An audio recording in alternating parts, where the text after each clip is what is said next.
Suzuki Alto K ten, এটা নতুন একটা মডেল গাড়ির। সুজুকি অল্ট্রো, এটা আমরা জানি, মানে অল্ট্রো গাড়িটা। তো সেই গাড়িটাই কিনেছে। ওর শ্বশুরমশাই দেখি বলছিল সুইফট ডিজায়ারের কথা। তো ম্যান্ডু দেখি বলছিল তার দাম প্রায় 10 লক্ষ টাকা, এবং গাড়িটা একটু চওড়া। হ্যাঁ, আমরা তো অল্ট্রো আর তোমার সুইফট ডিজায়ার দুটো পাশাপাশি রাখলে বুঝতে পারবো অল্টো অনেকটা ছোট গাড়িটা। আর সব থেকে ছোটো হচ্ছে মারুতি 800, তারপরে অল্টোটাও খুব ভালো চলে, খুব ভালো সার্ভিস দেয়। এই গাড়ি মানে অল্ট্রোর এখন নতুন নতুন মডেল বেরিয়েছে, কিন্তু অল্ট্রো গাড়িটা বহুদিনের। আর হচ্ছে তোমার সুইফট ডিজায়ার, ওটাও সুন্দর গাড়ি, কিন্তু কি বলো তো, মানে একটু বড় সড়ো, তো সব জায়গায় সেটা রাখা যাবে না। এটা ঠিকই বলেছে, এবং দামটাও যেহেতু 4 লক্ষ টাকার তফাৎ, তাহলে সেই জায়গা থেকে ঠিক আছে। প্রথম অ্যাচিভমেন্ট, প্রথম এই গাড়িটা দিয়ে শুরু করেছে, ঠিক আছে। বেশিরভাগই লোকই ওই 800, তারপরে অল্টো এইসব দিয়ে শুরু করে, মানে আমাদের মতো মধ্যবিত্ত ঘরের যারা, তারপরে বড় বড় হয়। না, এটা নয় যে আমি জানি গাড়ির ব্যাপারে, না আমার নেই, আমি জানবো কী করে আমি জানি না, যার যা দেখেছি সেই দেখে দেখে বলছি। তো যাই হোক, এটা একটা বড় অ্যাচিভমেন্ট, বিগ অ্যাচিভমেন্ট। মানে সত্যি এটা অনেক মানুষের শখ থাকে 4 চাকার। যখনই মানুষ নিজের অবস্থার পরিবর্তন করতে পারে, তখনই মানুষের প্রথমে বাড়ি, তারপরে গাড়ি, এটা একটু শখ থাকে। তো ওর যখন বাড়ি হয়েছে, ঘর হয়েছে, যেটুকুনি হোক রয়েছে, তারপরে হচ্ছে তো স্বাভাবিকভাবেই শখ হবে 4 চাকার। তো সেটা হয়েছে, এবং অবশ্যই ওদের 4 চাকাটা, যেহেতু ওদের বিজনেসটা এখন ভালো চলছে, তো ওদের 4 চাকাটা শখের থেকেও প্রয়োজনও আছে। ঠিক আছে, শখও আছে, প্রয়োজনও আছে। এবং সব থেকে আমার বেস্ট পার্ট লেগেছে গাড়ি কেনবার পরে, মানে গাড়িটা নিয়ে এসে যখন ম্যান্ডু গাড়ির মধ্যে কেঁদে ফেলেছে, তখন সেটা আমার বেস্ট পার্ট লেগেছে। আর সত্যি সেটা একটা খুব আবেগঘন মুহূর্ত। একটা মেয়ে তার মানে দারিদ্র্য সীমার নিচে থেকে তারপরে ইউটিউবের মতো একটা জার্নি থেকে সাকসেস হয়ে আজকের যেভাবেই হোক একটা 4 চাকা করতে পেরেছে, এটা একটা বড় অ্যাচিভমেন্ট। সত্যি কথা, বড় অ্যাচিভমেন্ট এটা। মানে একটা জীবনযুদ্ধে সাকসেস হওয়ার গল্প। কারণ দেখো, যেখানে হাজব্যান্ডরা সেইভাবে অক্ষম হয়ে যায়, কর্মক্ষমতা থাকে না, লকডাউনের সময় কাজ চলে যায়, তারপরে সেই জায়গা থেকে ব্লক করে নিজেকে এই জায়গায় নিয়ে আসা, অনেক গালাগালি খিস্তি খেউর শুনে এই জায়গায় আসা, তারপরে সেখান থেকে এই অ্যাচিভমেন্ট, বাড়ি তৈরি করার পর আমার মনে হয় ওর লাইফের এটা একটা বেস্ট অ্যাচিভমেন্ট হলো। এবং অবশ্যই কংগ্রাচুলেশান, অনেকবার করে কংগ্রাচুলেশান দিলেও কম হবে। এবং আজকে সবথেকে আমার একটা জিনিস ভালো লেগেছে, সেটা হচ্ছে ওর যে কমেন্ট বক্স, যেখানে সত্যি কথা প্রতিদিন ওকে বাজে কথা বলা, বাজেভাবে ইঙ্গিত করা থাকে, আজকের আমি কমেন্ট বক্স দেখছি শুধুমাত্র ওকে বেস্ট উইশেস আর কংগ্রাচুলেশন। মানে ভাবা যায় না, ভিউয়ার্সরাও এত খুশি হয়েছে ওর এই অ্যাচিভমেন্টে, এবং প্রত্যেকটা ভিউয়ার্স ওকে মানে কংগ্রাচুলেশন জানিয়েছে, ওর সাকসেসের পাশে দাঁড়িয়েছে, সাপোর্ট করেছে। সেটা দেখে আমার সত্যি খুব ভালো লেগেছে, যে সত্যি মানে এত এত ভিউয়ার্স, এবং বহু লোক এরকমও লেগেছে এই ফার্স্ট কমেন্ট করলাম, এই তোমাকে আমি ফার্স্ট কমেন্ট করলাম, এবং সত্যি এটা একটা পরম আনন্দের সময়। তো এটা দেখে আমার সত্যি খুব ভালো লেগেছে। আমিও মানে কি বলবো, ইমোশনাল হয়ে গিয়েছিলাম। একটা মেয়ে যখন সবার ধরে ধরে ধরো ঠক্করই খাচ্ছে, মানে খাওয়ার জন্য তাকে কষ্ট, বাচ্চার দুধের জন্য তাকে কষ্ট করতে হচ্ছে। বরের কাজ না থাকলে একটা মেয়ের কি ভ্যালু থাকে? আমাদের সমাজে বরের কাজ না থাকলে একটা মেয়ের কিন্তু ভ্যালু থাকে না। সেই মেয়ে নিজের অদ্যম চেষ্টায়, অদ্যম পরিশ্রমে, জেদে আমি বলবো, যতই কন্ট্রোভার্সি দিক যাই দিক, সেই জায়গা থেকে অ্যাচিভ করা, এবং হাসি মুখে সমস্ত কিছু অ্যাকসেপ্ট করে আবার প্রতিদিন ভিডিওর প্রতি সেই একাগ্রতা, সেই পরিশ্রম, সেই মানে টেনাসিটি, একটা ভিডিও দেবই, মানে সেই লেভেলের ক্যামেরা সারাক্ষণ নিয়ে নিয়ে ঘোরা, এবং প্রতিদিন ভিডিও দেয়া, এই জায়গায় পরিশ্রমের কোনো ঘাটতি নেই। এই করে নিজের জীবনযুদ্ধে সাকসেস হয়ে যে 4 চাকা কেনাটা একটা মানে হ্যাটস অফ বানতা হ্যায়। ঠিক আছে, তো এখানে একটা খুব হাসির কমেন্ট পেয়েছি আমি সরি 2-4টে, যেখানে বলছে কন্ট্রোভার্সি ক্রিয়েটারদেরকে হাত জোড়ো করে বলছি, আজকের দিনে ওকে নিয়ে কোনো কন্ট্রোভার্সি যেন না করা হয়। এটা দেখে না আমার প্রচুর হাসি পেয়েছে। না আমি ভাবছি যে কিছু ভিউয়ার্স ভয়ে ভয়ে থাকে, কন্ট্রোভার্সি ক্রিয়েটারদের তারা রীতিমতো ভয় পায়। তাদের ব্লগারদের, তাদের পছন্দের ব্লগারদের নিয়ে কন্ট্রোভার্সি ক্রিয়েটাররা যেহেতু কাটাছেড়া করে, কথা শোনায়, কথা বলে বা সেটা নিয়ে কিছু ভিডিও করে, সেটা ভিউয়ার্সরা অনেকেই নিতে পারে না। আর তার জন্যই বলেছে যে আজকের দিনে অন্তত ম্যান্ডিকে ছেড়ে দেওয়া হোক, কোনো কন্ট্রোভার্সি যেন তাকে নিয়ে করা না হয়। দেখো, এখন ব্যাপারটা হচ্ছে কে কিভাবে সেটাকে নেবে, কি আঙ্গিকে দেখবে, সেটা তাদের ব্যক্তিগত চয়েস কন্ট্রোভার্সি ক্রিয়েটারদের। কিন্তু এরকম নয় যে কন্ট্রোভার্সি ক্রিয়েটাররা ইমোশনাল নয়, তাদের হার্ট নেই, তারা সমালোচনা করে বলে তারা পাষাণ নয়, এমন নয়। তাদেরও ভালো জিনিসটা দেখলে আনন্দ হয়, কারোর বিগ অ্যাচিভমেন্টে তারাও খুশি হয়। এরকম নয় যে তারা শুধু কাটাছেঁড়া করে, তাদের সবার কিছু দেখলেই তারা মানে সেটা নিয়ে বলতে থাকে, এরকম নয়। তাই ভয় পাওয়ার কিছু নেই। আর কন্ট্রোভার্সি কিন্তু হেলদি ক্রিটিসিজম কিন্তু সবসময় করা যায়, অলওয়েজ ওয়েলকাম। এই যে আমি এখন কথা বলছি, এটাও তো কন্ট্রোভার্সি। হ্যাঁ, নেগেটিভ ওয়েতে কি পজিটিভ ওয়েতে সেটা আলাদা ম্যাটার, কিন্তু এটাও কিন্তু কন্ট্রোভার্সি। এবং এটা কিন্তু একটা মানে কি বলবো, পজিটিভ সমালোচনা। তাহলে তোমরা ভয় পাচ্ছ কেন? এরকম একটা বড় অ্যাচিভমেন্ট করলো আমাদের কোনো একজন ব্লগার, এবং সত্যি কথা ওর জার্নিটা যথেষ্ট টাফ ছিল। সেই জায়গা থেকে ইউটিউব করে এই জায়গায় পৌঁছানো, এটা অনেক মেয়েকে ইন্সপায়ার্ড করলো। অনেক ব্লগার যারা এইটা দেখে কিন্তু ইন্সপায়ার্ড হতে পারে। যেমন আমরা টিনু সুন্দরীর জায়গা কেনাটাতে খুব হ্যাপি হয়েছিলাম, তেমনি আমরা ম্যান্ডির এই গাড়ি কেনাটাতেও খুব হ্যাপি হয়েছি। না, ওর বাড়ি তৈরি করার সময় তো আমি কন্ট্রোভার্সি করতাম না, তাই জন্য আমি ওইটা নিয়ে কথা বলতে পারছি না। মানে সেই মুহূর্তটা আমি সেই সময় দেখিনি, পরে ভিডিও দেখেছি, কিন্তু সেই সময় ওই ভিডিওটা দেখিনি, তার জন্য সেইভাবে কোনো কথা বলতে পারিনি। বাট আজকের ওর এই জার্নিতে ওর এই চার চাকার যে ব্যাপারটা, সেটা আমার সামনে ঘটলো, তাই সেটা নিয়ে কথা বলতে এসেছি। তো চলো, welcome back to my channel. আশা করছি তোমরা সবাই খুব ভালো আছো, আর আমিও খুব ভালো আছি নতুন একটা ভিডিওর সাথে। আমি রুনার লাইফস্টাইল থেকে। ম্যান্ডি কিন্তু পরিষ্কার বলেছে, স্যান্ডির গাড়ি মানে তোমার ছেলের গাড়িতে তুমি তোমার মানে মানে বাবা তুমি সবাই মিলে ঘুরতে যাওয়া, এইটা আমার খুব ভালো লেগেছে। কারণ এটা ভীষণ ভালো পার্ট, যে যেখানে বলছে যে তোমার ছেলের গাড়ি করে কিনেছে ম্যান্ডি, টাকাটা ম্যান্ডিরই, বিজনেসটাও ম্যান্ডির, ব্লগিংটাও ম্যান্ডির, সবই ম্যান্ডির। কিন্তু ম্যান্ডি যে স্যান্ডিকে মানে এইভাবে বলেছে, এবং স্যান্ডির জায়গাটা ঠিক জায়গায় রেখে তার মা বাবাকে বলেছে, এইটা খুব ভালো লাগলো। আর ম্যান্ডির শাশুড়িকে দেখলাম, সত্যি প্রচণ্ড খুশি হয়েছেন উনি। স্বাভাবিক, একটা ছেলে বউয়ের অ্যাচিভমেন্ট, যেখানে একটা ছেলের এরকম অবস্থা থেকে এই জায়গায় দাঁড়ানো, এটা তো স্বাভাবিক, সব বাবা মায়েরই একটা আনন্দ ঘন মুহূর্ত। আর উনি তো দেখেছি সবসময় কিন্তু ম্যান্ডিকে স্যান্ডিকে কিন্তু সবসময় প্যাম্পারডই করে। হ্যাঁ, কখনো দেখিনি তারা কোনো বাজে আচরণ ম্যান্ডির সম্বন্ধে, মানে কোনো বাজে কথা বলেছে বা কোনো বাজে আচরণ দেখেছি, এরকম দেখিনি। সবসময় ম্যান্ডির ভিডিওতে যেটা দেখেছি, উনি কিন্তু সবসময় ছেলে বউয়ের পাশে সাপোর্টিভ রোল প্লে করেছে। না, স্যান্ডির বাবা অত কথা বলেন না, এবং উনি প্রথম বলেছেন যে কেন সুইফট ডিজায়ারটা কিনলো না, এবং তারপরে দেখছিল, ঘুরছিল, সবাই তো এক্সপ্রেসিভ নয়, কিন্তু স্যান্ডির মাকে দেখা গেছে যে প্রচণ্ডভাবে খুশি হয়েছে এবং ভীষণ আবেগঘন হয়ে পড়েছেন। খুব মানে এইগুলো দেখতেই তো রয়েছি, বেঁচে আছি, এরকম ধরনের কথাবার্তা। তো ওইখানে একটা জিনিস শুধু মিসিং, সেটা হচ্ছে আমাদের পানি কাকিমাকে দেখা যায়নি। এমন হতে পারে যে গাড়ি নিতে যাওয়ার সময় যেহেতু ওরা তিনজন ছাড়া হচ্ছে আমাদের আসমান ছিল, এবং তোমার হচ্ছে ওর ননদ ছিল, তাহলে সেখানে সব কজন হয়ে গেছে, তার জন্য আর সিট ছিল না বলে হয়তো পানি কাকিমাকে নিয়ে যায়নি।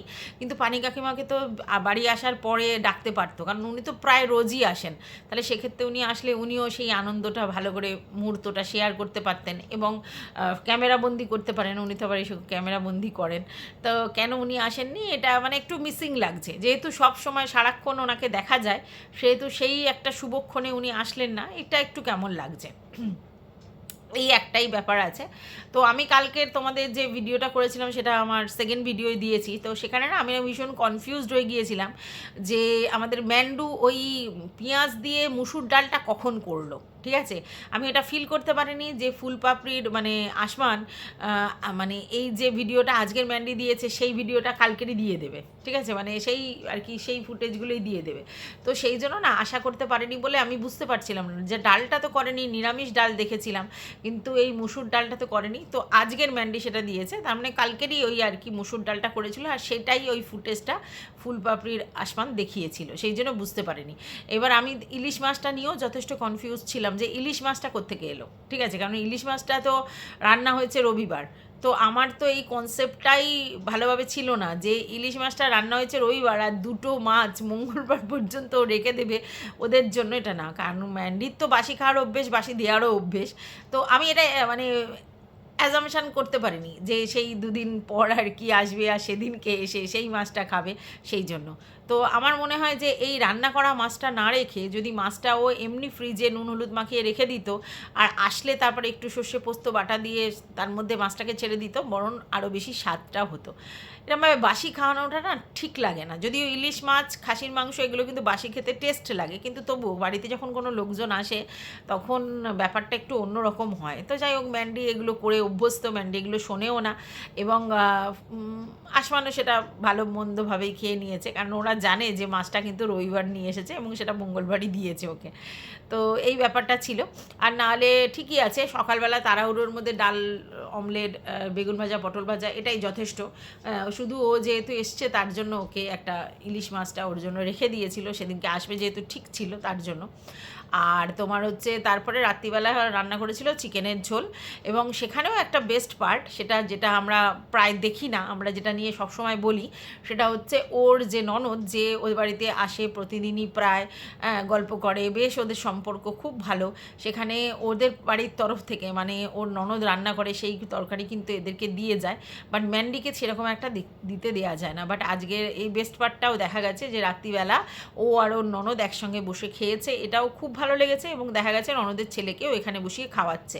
তো এই ব্যাপারগুলোই না ম্যান্ডির থেকে এক্সপেক্ট আমরা করি, যে ম্যান্ডি যেহেতু ওদের ফ্যামিলি থেকে বেশ ভালো আর কি ওকে টেক কেয়ার করে, ওকে আদর আপ্যায়ন করে, তাহলে ম্যান্ডিরও সেটা দরকার। ম্যান্ডির সম্পর্ক ভালো রেখেছে ডেফিনেটলি, নিশ্চয়ই ভালো সম্পর্ক রেখেছে, একতরফা তো কিছু হয় না, কিন্তু এরকম দিতে টিতেগুলো দেখিনি বা একসঙ্গে বসে খাওয়া দাওয়াটা দেখিনি। তো আজকের এটা দেখে খুব ভালো লেগেছে। এক তো আকাশকেও ভালো অভ্যর্থনা করেছে আর ওর ননদকেও খুব ভালো করেছে, একসাথে খাওয়া দাওয়াটা, ওর ননদকে খাওয়ানোটা, এগুলো খুব ভালো লেগেছে, ঠিক আছে। আসলে আনন্দ এমন একটা জিনিস, সেটা যত তুমি ভাগ করে নেবে তত কিন্তু তোমার আনন্দ আরও বাড়বে, এক গুণের জায়গায় দুগুণ, দুগুণের জায়গায় চারগুণ হয়ে যাবে। তো এই আনন্দটাই অ্যাকচুয়ালি ম্যান্ডি শেয়ার করে নিয়েছে। এই যে গাড়িটা নিয়ে এলো তার জন্যই তো ওই রাত্রিবেলা মুরগির ঝোল আর ভাতটা হয়েছে, তাতে আসমানকেও খাওয়ানো গেছে আর ওরাও নিজেরা একটু সেলিব্রেট করে নিয়েছে, এটা খুব ভালো লেগেছে। যে গাড়ি নিয়ে আসার পর বাড়িতে সুন্দর করে রান্না করে সবাই মিলে হই হই করে খেয়েছে, এটা খুব ভালো লেগেছে। তো সত্যি কথা বলবো যে অনেকের ইন্সপায়ার্ড হওয়া উচিত ম্যান্ডি, কোন দিক দিয়ে, যে হ্যাঁ অসীম ধৈর্য আর অসীম জেদ, আর পরিশ্রম করার মানসিকতা, এগুলো কিন্তু ওর মধ্যে সত্যিই আছে। ও কিন্তু ব্লগিংটাকে ভালোবেসে করে, আর তার জন্য দেখো ভগবান কিন্তু ওকে ছাপ্পার ফাড়কে দিয়েছে। এই ভালোবেসে যে কাজটা করবে না, যেটা করতে তুমি আনন্দ পাবে, ভালোবেসে করবে, একাগ্রতার সঙ্গে করবে, সেটা কিন্তু তুমি অবশ্যই তার ফল পাবে। আর ওর ওই জেদ, ওর এই একাগ্রতাই, পরিশ্রমই কিন্তু ওকে এই জায়গায় আজকে দাঁড় করিয়েছে। এবং শুধু ব্লগিং নয়, ব্লগিং থেকে যে বিজনেসটা, সেই বিজনেসটাও কিন্তু খুব ভালো রানিং করে নিয়েছে। হ্যাঁ, আমরা জানি যে ও প্রচুর দাম নেয়, প্রচুর হিউজ পরিমাণে দাম নেয়, কিন্তু ভালোবেসেই তো ওর ভিউয়ার্সরা ওর থেকে নেয়, তাহলে দাম নেওয়ার পরেও ওর থেকে কিন্তু মানুষ নেয়, ঠিক আছে। তার মানেটা কি? তার মানে ও জিনিস ভালো দেয়, প্রথম কথা। দ্বিতীয় কথা, ওর ভালোবাসার ভিউয়ার্স আছে অনেক, ঠিক আছে, এবং জিনিস নিশ্চয়ই ভালো হয়, তার জন্যই ওর থেকে লোক নেয়।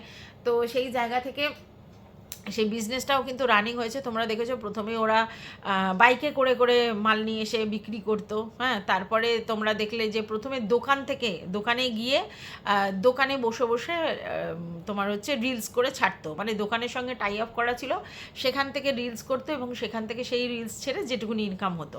তারপরে একটু পরে গিয়ে কিন্তু ওরা কী করলো, তোমার হচ্ছে দোকান ছেড়ে ও বললো নাইটি তুলবো, হ্যাঁ, বাড়িতে নাইটি তুলবো, এবং বললো 50,000 টাকা লোন করেছি নাইটি তোলবার জন্য।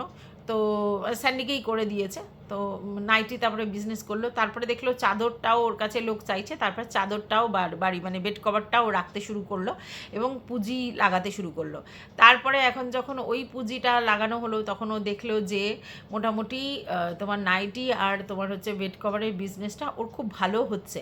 তখন ও কী করলো, মানে পুরো একদম যে সেলার আছে তার ঘর থেকে মাল নিয়ে আসতে শুরু করলো, ঠিক আছে, সেইভাবে বিজনেস করছিল। তারপরে আরেকটু মানে ব্রড অ্যাসপেক্টে ভেবে ওরা কিন্তু একদম বড় বাজারে গিয়ে মাল ফাল নিয়ে এসে ট্রান্সপোর্টে মাল আনলো।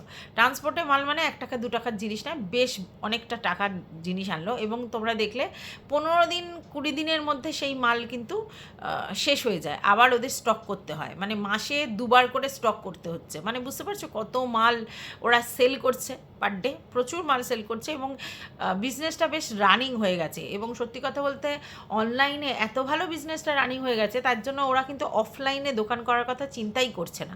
কেন করবে? কারণ আমার বিজনেসে সাকসেস নিয়ে দরকার। আমি যদি অনলাইনে সাকসেস হয়ে যাই তাহলে আমি কেন অফলাইন করতে যাব? তো অনলাইনে বেশ ভালো সাকসেস হয়ে গেছে, তার জন্য অফলাইনে কোনো চিন্তাভাবনা করেনি। এবং শাড়ি ফাড়িগুলো এখনও দোকান থেকে ডিলস নিয়ে এসে দেখায়, কিন্তু আমার মনে হয় যে ভবিষ্যতে হয়তো শাড়িটাও ওরা নিজেরাই আর কি বড়বাজার থেকে গস্ত করে নিয়ে এসে বিক্রি করবে। এবং যদি এরকমভাবে ওদের গার্মেন্টসের বিজনেসটা এত ভালো হয়ে দাঁড়ায় তাহলে তো কোনো কথা নেই, এদিকে ব্লগিংও চলবে, এদিকে বিজনেসও চলবে, দুটো মিলিয়ে মানে বেশ ভালো লামসাম ইনকাম হবে। আর সেই ইনকাম হচ্ছে বলেই তো ম্যান্ডি এটা বলল যে 1 লাখ টাকা ডাউন পেমেন্ট করার পর 10,000 টাকা করে মান্থলি তাকে দিতে হবে 5টি বছর ধরে। এবং সেই ক্ষেত্রে ম্যান্ডি বলেছে আমি 5,000 টাকা দেবো, স্যান্ডি 5,000 টাকা দেবে। স্যান্ডি মানে তো স্যান্ডি নয়, ম্যান্ডিরই হচ্ছে তোমার বিজনেস থেকে যে 5,000 টাকা পাবে আর ব্লগিং থেকে 5,000 টাকা নেবে, এই দুটো করে 10,000 টাকা করে শোধ করবে। এবং সবথেকে বড় কথা, ম্যান্ডি কিন্তু রিস্ক নিতেও জানে, এটাও কিন্তু বাস্তব। কীরকম বলো তো, মানে ম্যান্ডি হচ্ছে তোমার যে 5,000 5,000 10,000 টাকা লোন দেবে, ঠিক আছে, তারপরে এই যে 2 লক্ষ টাকা লোন নিয়েছিল, ঠিক আছে, সেটারও কিন্তু লোন দিতে হবে, সেটারও তো ইএমআই আছে। মানে ও যে 2 লক্ষ টাকা লোনটা নিয়েছে, যেটার 1 লক্ষ টাকা দিয়ে ওর ফোনের মানে আর কি লোন শোধ করে দিয়েছে, আর হচ্ছে গাড়ির ডাউন পেমেন্ট 1 লক্ষ টাকা করেছে। তো এই দুটো মিলিয়ে হচ্ছে তোমার ওখান থেকে তো ওই 2 লক্ষ টাকার একটা লোন আছে, প্লাস এইখানের যে 4 লক্ষ, এখানের যে 4 লক্ষ, সেই 4 লক্ষ টাকারও কিন্তু লোন আছে। সেই লোন কিন্তু 10,000 টাকা করে হচ্ছে 5 বছর ধরে দিতে হবে। 10,000 মানে 12 মাস 10,000 করে, মানে 1,20,000, তাই তো, 1,20,000 করে 5 বছর, তাহলে কত হলো? 5 বারং 60, মানে 6 লাখ। তার মানে এই যে 1 লাখ টাকা দিয়েছে, এই টাকাটা কিন্তু মানে এক্সেস, মানে সুদের টাকা দিতে হচ্ছে। 6 লাখ টাকা যদি গাড়ির দাম হয় আর 1 লাখ টাকা দিয়ে দেয়, আর 5 বছরে যদি 6 লাখ টাকা শোধ হয়, তার মানে 1 লাখ টাকা এক্সেস দিতে হচ্ছে। তাহলে এদিকে 7 লাখ টাকার লোন আর 6 লাখ টাকার লোন, আর ওদিকে হচ্ছে তোমার 4 লক্ষ, হ্যাঁ, এদিকে হচ্ছে 6 লাখ টাকার লোন আর ওদিকে হচ্ছে 2 লক্ষ টাকার লোন কিন্তু টানতে হবে। তার জন্য কিন্তু স্পিড থাকার দরকার। মানে ও কিন্তু জানে যে আমাকে সেই লেভেলে খাটতে হবে বিজনেসেও ব্লগিংয়েও, আর এটাই কিন্তু একটা বড় মানে পার্ট। মানে এই রকম রিস্ক সবাই কিন্তু নিতে পারে না। মানে অনেকেই হয়তো অনেক কিছু ভাবে, অনেক কিছু স্বপ্ন দেখে এবং অনেকেই ভাবে যে ক্যাশ টাকায় সমস্ত কিছু করব, কিন্তু এই যে লোন নিয়ে গাড়ি কেনা, লোন নিয়ে কোনো কিছু করা এবং সেগুলো শোধ করা, তার মানে তোমাকে খাটার জায়গাটা কিন্তু করে যেতে হবে। সেইটার যে মানে সাহসটা দেখানো, সেটাও সবাই নিতে পারে না। তো যাই হোক, সব মিলিয়ে ওভারঅল মিলিয়ে আমি বলবো যে মেয়েটার মধ্যে টেম্পারমেন্ট আছে, ধৈর্য আছে, পরিশ্রম করার ক্ষমতা আছে। মা লক্ষ্মী তার এমনি এমনি ওর গায়ে গায়ে ভর করে না, ও ঠাকুর এই করে না ওই করে না, অনেকে অনেক কথা বলে, কিন্তু একটা জিনিস কি জানো তো, ও পরিশ্রমের মধ্যেই ভগবানকে দেখে, ঠিক আছে। এই যে পরিশ্রম করার মেন্টালিটি, একাগ্রতা, কনসেন্ট্রেশন, এইগুলোই কিন্তু অনেক বড় পার্ট। এইভাবেই কিন্তু ও সেবা করে যাচ্ছে, ঠিক আছে। কাজকে যে ভগবানের মতো করে পুজো করে না, তার কোনো দিন অভাব হয় না। কাজকে ভালোবেসে কাজ করতে হয়। তো যাই হোক, আমি তো মনে করি যে অবশ্যই এই জায়গা থেকে ম্যান্ডি একটা ইন্সপিরেশন, অবশ্যই এই জায়গা থেকে। একটা মেয়ে, ধরো ওর বয়স কত, 35-34 হবে, 34-35 হবে, এত ঝড় ঝাপটার মধ্যে দিয়ে গেছে। শুনেছি যে একবেলা খাওয়া হতো, একবেলা খাওয়া হতো না, চেয়ে চিনতে খাওয়া হতো, মানে ওই শ্বশুরবাড়ির লোকজনরাই আর কি দিত, সেই চেয়ে চিনতে খেত। সেই জায়গা থেকে মানে অভাব, সবাই বলেছে জল পড়েছে ঘর থেকে, মন্দিরে থাকতো, ঠিক আছে, ঠিকমতো ঘর দোর ছিল না, বাথরুম ছিল না, তো সেই সমস্ত কিছু করেছে, করার পরে হচ্ছে স্যান্ডিকে একটা বিজনেস দাঁড় করিয়ে দিয়েছে, তারপরে নিজে ব্লগিংটা সেই জায়গায় করছে। এত কিছু করার পর, এত প্রবলেম হওয়ার পর, জীবনে তো অনেক প্রবলেম ঝড় ওর উপর দিয়ে গেছে, তারপরেও এত বড় মানে মনোবল নিয়ে আবার নতুন করে শুরু করে, আর এইরকম একটা অ্যাচিভমেন্ট সত্যি মানে ভাবা যায় না। যাই হোক, আমি না ওই সেকেন্ড হ্যান্ড গাড়ি কেনার পক্ষপাতিত্ব নয়। অনেকেই হয়তো সেকেন্ড হ্যান্ড গাড়ি কেনে এবং তাদের হয়তো ভালো স্যুটও করে, তারা ভালো করে চালায়। বাট আমার মনে হয় শোরুম থেকে গাড়ি কেনা আর সেকেন্ড হ্যান্ড গাড়ি কেনার মধ্যে অনেক তফাৎ আছে। তো দেখলাম যে ওরা নিজেরাই বেলুন ঠেলুন ফোলাচ্ছে, একটি ভদ্রলোক ফোলাচ্ছে আর ও ফোলাচ্ছে, ফুলিয়ে একটু সাজিয়েছে।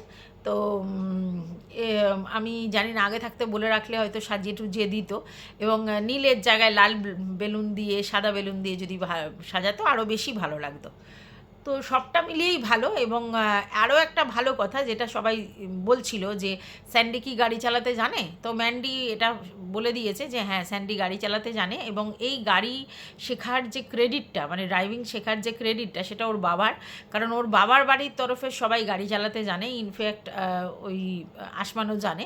তো ম্যান্ডির বাবাই স্যান্ডিকে আর কি গাড়ি চালানোটা শিখিয়েছিল। হয়তো কোনো জায়গায় ড্রাইভিংয়ের কাজ ফাজ পাবে এই জন্যই হয়তো শিখিয়েছিল, কিন্তু সেটাই কাজে লেগে গেল। এবং বলল যে দীর্ঘ 6-8 বছর চালায়নি, 6 বছর চালায়নি বলে হাতটা সেট করতে আবার একটু সময় লাগবে, কিন্তু শেখা ওর আছে। তো এটা খুব ভালো, এবং লাইসেন্সও আর আছে, আরও ভালো। এবং শেখা আছে, লাইসেন্স আছে, তারপরে সে বাইক চালাতে পারে, দূর দূরান্তে বাইক নিয়ে যায়, 4 চাকা চালানো খুব একটা অসুবিধা হবে না, ঠিক আছে। এমনি 3 মাস ধরে ট্রেনিং দিলে এমনি লোকে শিখে যায়, আর ওর তো শেখা আছে। তো শেখা আছে যখন, তাহলে খুবই ভালো হয়েছে। এবং ও একা একা গাড়ি নিয়ে মাল আনতে যেতে পারবে, বা ও আর ম্যান্ডি দুজনে গাড়ি করে মাল নিয়ে আসতে পারবে। মেনলি ওরা তো বিজনেসের জন্যই কিনেছে, আর শক্ত থাকে। তো ওভারঅল সবটাই ভালো লেগেছে। এবং একটা জায়গায় গেল, দেখলাম মাঠের ওখানে গিয়ে ওরা বসেছে, আর সেখানে ড্রাইভিং টেস্ট করবার জন্য ও আমাদের বিষ্ণুদাকে ডেকেছে। বিষ্ণুদা এসেছে, বিষ্ণুদা আর আকাশ আছে, আর সেখানে স্যান্ডি গাড়ি চালাচ্ছে। আসলে ওদের উপর ভরসা করে ম্যান্ডি, তাই জন্যই ডেকেছে। আর গাড়িটা আর কি মাঠের মধ্যে চক্কর দিচ্ছে স্যান্ডি ওদের তত্ত্বাবধানে। আর ম্যান্ডির ননদ আর ওর মেয়ে বসে আছে, এবং ওর মেয়ে, ওর ননদ সবাই বেশ আনন্দিত হয়েছে। বাড়ির সবাই খুব খুশি, একটা বাড়িতে 4 চাকা আসলে বাড়ির সবাই খুশি হবে। আর ওদের যেহেতু ফ্যামিলির মধ্যে ভীষণ ভালো বন্ডিং, এটা আমরা দেখেছি, তার জন্য সবাই খুশি হয়েছে। আর আজকে দেখলাম ম্যান্ডির ননদও একটা ভিডিও করেছে, ওদিকে আসমানও একটা ভিডিও করেছে, গাড়িরই ভিডিও আর কি করেছে। তোমাদের বলেইছিলাম আসমান কন্টেন্ট করবে, আর ওর বোনও কন্টেন্ট করেছে, শুধু আমাদের পানি কাকিমা মিসিং। তো ওভারঅল সবটা মিলিয়ে খুব ভালো। আরও একবার কংগ্রাচুলেশন এরম বড় একটা অ্যাচিভমেন্টের জন্য, একটা মেয়ে হয়ে এইভাবে দাঁড়ানোর জন্য। আমি মনে করি সেটা খুব বড় পাওনা। কারণ দেখো, লেখাপড়া তো ওরা সেইভাবে শেখেনি, বা সেইভাবে কেরিয়ার ফোকাস ছিলও না। তো সেই জায়গা থেকে ওদের কাছে এটা অবশ্যই একটা বড় স্বপ্ন। মানে জীবনে যারা মানে কষ্ট করেছে, দরিদ্রতার সঙ্গে জুঝেছে, যে ঠিকমতো খাওয়া দাওয়া হয়নি, মাথা গোজার ঠাঁই ঠিকমতো ছিল না, সেই জায়গাতে সেগুলো করে আবার 4 চাকা গাড়ি কেনাটা একটা অনেক বড় প্রাপ্য। আবার সেটা আবার ইউটিউব করে, ঠিক আছে, মানে অনেক বড় পাওনা। আমি দেখেছি অনেককেই ইউটিউব করে বাড়িঘর করতে, ইউটিউব করে গাড়ি কিনতে, ব্যবসা বাণিজ্য করতে। ইউটিউব থাকলে কিন্তু মানে ইউটিউব এমন একটা মানুষের জায়গা এনে দিয়েছে যে যেখান থেকে কিন্তু মানুষ অনেক বড় বড় অ্যাচিভমেন্ট করে। বেশ অনেকেই মানে তাদের অবস্থা একেবারেই খারাপ ছিল, তারা বাড়ি গাড়ি, অট্টালিকা, ব্যবসা বাণিজ্য সমস্ত করে নিয়েছে। হ্যাঁ, তো সেই জায়গা থেকে আমি বলবো যে হ্যাঁ, এই ইউটিউব বলেই এটা সম্ভব। এবং আমরা প্রে করি যে ইউটিউব যেন সারা জীবন থাকে, আর আমরা যেন আমাদের কর্মের সংস্থান এখান থেকে করতে পারি। কারণ ইউটিউব আমাদের একটা বড় সোর্স অফ ইনকাম একটা সামনে এনে দিয়েছে, খুব ভালো প্ল্যাটফর্ম আমাদের। যদি এখানে পরিশ্রম করে মানুষ কাজ করে না, তাহলে কিন্তু তার সাকসেস অনিবার্য। পরিশ্রম করতে হবে, থেমে গেলে হবে না। নো এক্সকিউজ, এটার জন্য ওটার জন্য সেটার জন্য এরকম হবে না, এক্সকিউজ দিলে তো হয়ে গেছে। তো যাই হোক, এটাই বলার ছিল, আর কিছু বলার নেই। তোমাদের কেমন লাগলো ভিডিওটা? হ্যাঁ, ম্যান্ডির ভিডিওটা, সেটাও জানাবে। আর আমার ভিডিওটাও যদি ভালো লাগে তাহলে অবশ্যই একটা লাইক তো বানতা হ্যাঁ। আর পাশে দেখো সাবস্ক্রাইব করে অল নোটিফিকেশান অন করে বেল বাটনটা অতি অবশ্যই বাজিয়ে দিও। তাহলে এখন টাটা, ভালো থেকো, সুস্থ থেকো।